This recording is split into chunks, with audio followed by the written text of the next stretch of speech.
ప్రైజ్లాడండి, అందరికీ వందనాలు. ప్రియ దేవుని ప్రజలారా, ఆర్ఎస్ఎస్కు డొనాల్డ్ ట్రంప్ బలమైన వార్నింగ్ ఇచ్చాడు. క్రైస్తవుల జోలికి వస్తే తాట తీస్తా, క్రైస్తవుల జోలికి వస్తే ఊరుకునేది లేదు, క్రైస్తవుల జోలికి వస్తే నేనే యుద్ధంలోకి దిగాల్సిన పరిస్థితులు వస్తాయి, జాగ్రత్తగా ఉండండి అని చెప్పి బలమైనటువంటి కోపంతో కూడినటువంటి మాటలు, ఊరుములతో కూడినటువంటి మాటల్ని వ్యక్తం చేశాడండి.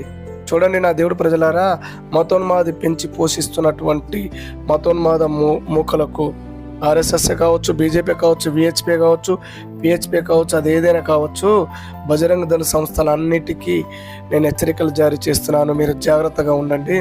సేవకుల జోలికి వచ్చినా, క్రైస్తవుల జోలికి వచ్చినా ఊరుకునేది లేదు. ఇంతకాలం సహించాం, భరించాం, ప్రేమించాం, కానీ ఇకపై ఎదురు తిరిగితే, ఎదురు మాట్లాడితే దాడి చేయాల్సినటువంటి పరిస్థితులు వస్తాయి.